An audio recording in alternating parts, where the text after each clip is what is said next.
لكم للذين أحسنوا في هذه الدنيا حسنة وأرض الله واسعة إنما يوفى الصابرون أجرهم بغير حساب.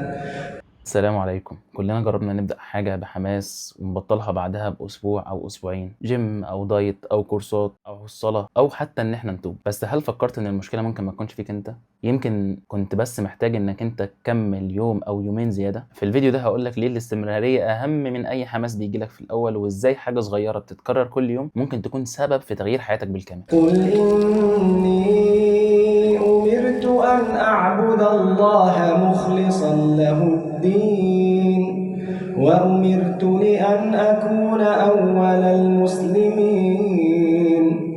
قل إني أخاف إن عصيت ربي عذاب يوم عظيم. قل الله أعبد مخلصا له ديني فاعبدوا ما شئتم من دونه. قل إن الخاسرين الذين خسروا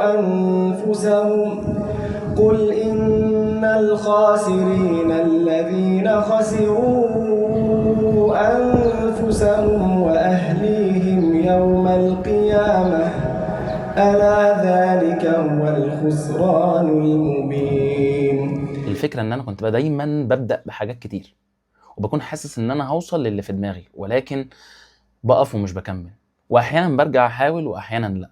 ولكن دايما كان جوايا إحساس التغيير وإن أنا عايز أتغير، ولكن بحاول بطريقة غلط. لكن التغيير الحقيقي طلع أهدى من كده بكتير، لأن أنا كنت كل مرة بقع فيها وبطل أحاول كنت بقول إن أنا فاشل وإن أنا مش هقدر أكمل وخد من ده كتير يعني. ولكن جيت في مرة وقلت مع نفسي كده، المشكلة مش في الوقوع، المشكلة إن أنا مش بكمل. من وقتها وأنا قررت أبدأ بحاجات صغيرة وأفضل مكمل عليها. وساعتها رن في وداني حديث النبي صلى الله عليه وسلم وهو بيقول: أحب الأعمال إلى الله أدومها وإن قل. بقيت أفتكر الحديث ده في كل مرة استصغر فيها حاجة أنا بعملها، وفهمت إن ربنا بيحب الاستمرارية حتى لو بصفحة واحدة أو حتى آية في اليوم. طالما أنت بتحاول فأنت على الطريق. مشكلتي كلها في البدايات إن أنا كنت مثلا ممكن أبدأ من غير هدف أو بأهداف ضخمة بسبب الحماس اللي عندي اللي بيطير بسرعة أصلا. يعني كنت مثلا ممكن أكتب أهداف لشهر كامل قدامه وما أعملهاش، ولما ما أكملهاش أحبط. أو مثلا ممكن أقول لك أنا أختم القرآن في يوم. طب إزاي؟ ما أنت بقالك فترة أصلا مش بتراجع. ولما بقى ما حققهاش ابدا اجلد في نفسي. فقررت ابطل اجلد في نفسي وان انا احط حاجات انا اقدر احققها حتى لو صغيره زي ما قلت لك. وبقيت مصاحب الدعاء: اللهم اعني على ذكرك وشكرك وحسن عبادتك. وطول ما انا فاضي افضل اقول لا حول ولا قوه الا بالله. اصل ما فيش حاجه بايدك، كل حاجه بايده. هو اللي قادر على كل حاجه، هو اللي بيقول للشيء كن فيكون. فتخيل في حاجه انت بتحاول فيها بقالك فتره. المهم مشيت على 3 خطوات، وهم: اول حاجه ان انا احط حاجه بسيطه وافضل ماشي عليها زي ما انا قلت لك. تاني حاجه وان انا اربط الحاجه دي مثلا بحاجه ثابته طول اليوم زي اوقات الصلاه. تالت حاجه وهي ان انا اصبر عليها. يعني مثلا اقل حاجه مثلا انا لسه بادئ فيها حاجه جديده اصبر عليها مثلا لمده 30 يوم. تقريبا دي اول مره اصلا اسجل بالكاميرا الخلفيه، فبالنسبه لي الموضوع صعب، واللي متابعني عارف ان انا دايما بصور او هيلاحظ فرق الجوده. الفتره دي بقى بحاول اشتغل على جسمي وعلى ديني، فبفكر ابدا تحدي 90 يوم وابدا انزله شورتس على الانستجرام. ممكن الموضوع يكون صعب بالنسبه لي لان الايديت اصلا والتصوير والجو ده صعب وبيحتاج وقت ومجهود جدا. فلو مش متابعني على الانستجرام لو قدر ربنا يعني وبدات انزل شورتس، هسيب لك اللينك تحت في الديسكريبشن، يبقى تابعني هناك. بص، هو انا واحد زيك، يمكن انت كمان احسن مني. انا بقع وبحاول وبقوم وبفشل وكل حاجه، وربنا انا متاكد ان هو شايف كل المحاولات دي. فانا عارف يعني اللي بيكمل ما كانش قوي من البدايه، ولكن كان بيحاول ورفض ان هو يستسلم. فالله المستعان. كنت ناوي اكمل تصوير هنا فالشمس شدت، فخلينا ننزل نكمل تحت تاني.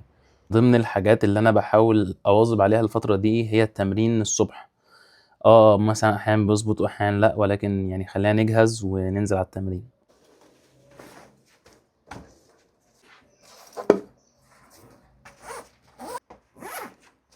وبما ان كده اغلبنا اخد الاجازه، فحاول تشوف الحاجه اللي انت بتحبها وابدا اعملها. محدش ينسى اخواتنا اللي في الثانويه العامه والثانويه الازهريه، ادعوا لهم بالنجاح وربنا يحقق لهم اللي هم عايزينه يا رب. ربنا يوفقهم. لهم من فوقهم ظلل من النار ومن تحتهم ظلل ذلك يخوف الله به عباده يا عباد فاتقون والذين اجتنبوا الطاغوت أن يعبدوها وأنابوا إلى الله لهم البشرى فبشر عباد الذين يستمعون القول فيتبعون أحسنه أولئك الذين هداهم الله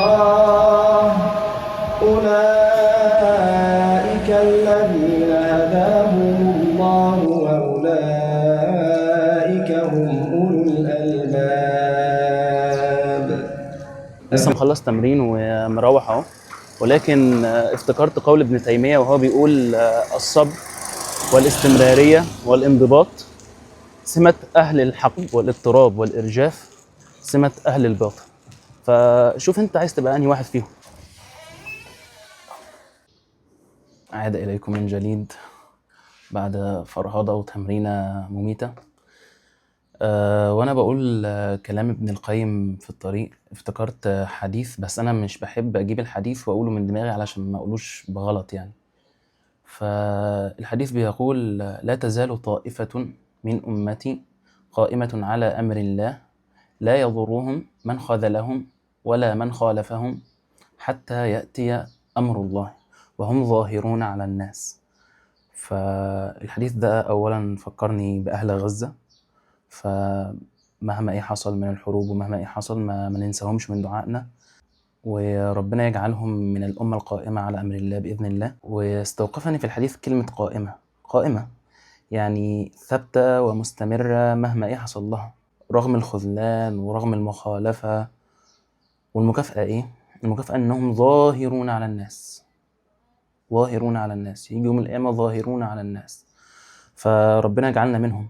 المهم كل يوم فرصة جديدة وكل وقعة فيها قومة بإذن الله. وطلب بسيط منك، لو وصلت لحد آخر الفيديو فشكرا من قلبي، وما تنسنيش من دعوة حلوة منك، واكتب لي في الكومنتات ايه أكتر حاجة بتحاول تثبت عليها الفترة دي، وخلينا نشارك الرحلة سوا.